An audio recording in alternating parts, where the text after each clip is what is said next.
The first part of the round begins between Sora and Kurosaki right now in Arc V, heading straight into episode 33. And one of the things I got so really in this episode is like, Sora seems like he's going to be a little bit more psychotic in next week's episode, because it was like all happy and nice and all that. And it seems like, when he goes out, and there's been hints for a lot of time that, like, Sora's been hiding a lot of stuff. I think we might actually be able to see what Sora's truly capable of next week. But we do get to see, like, at the start of this episode, they're saying that, Kurosaki, he's actually been manipulating LDS and saying, he's been manipulating with Masamu's, like, mind and stuff. Like, he's been saying, like, oh, no, he's been a member all along. He's been known him for ages, but obviously we know he only just recently arrived, so he's obviously pulling some funny stunts. So it makes me wonder, what made him actually able to do that, and, why was he able to actually get into, like, being into LDS so easily. So that makes me wonder about that. To mention as well, one thing that actually got me was like when they announced the stage, it was called Future Heartland, which obviously this was made just to,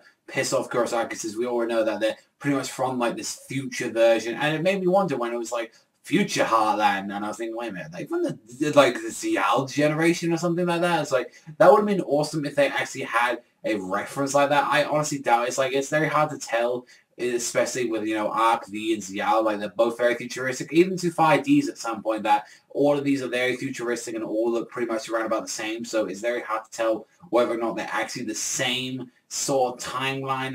I mean, hell, we might have to have like one of those giant Zelda timelines just for like freaking Yu-Gi-Oh! Just to explain where the fuck we are. But if that is the case, because, it's called Heartland, and, it was changed into that, so I'm wondering about that, actually, are we going to have that? And one thing is that made sure in this duel is that it doesn't even feel like it's going to be even an action duel at all. It's just like a plain old duel, because both of them aren't running around like fucking clowns. That's one thing. It's like, they ain't running around trying to get action cards. So this seems like this is going to be a straight, no action card sort of like stuff. This is going to be a proper duel, which is something that I've been missing a lot in Yu-Gi-Oh! It's like, I feel like every time they get like an action card, it's like, oh, it escapes me from this sort of situation. Like, never mind me placing a trap card and going into it. I mean, that's what I love about the old Yu-Gi-Oh! I mean, like, I recently watched all of the old Yu-Gi-Oh! Recently, and I just appreciate, like how much more simpler it was. Now we've got pendulums, like XYZ synchros, all this stuff adding into this like series, into the mix and stuff like that.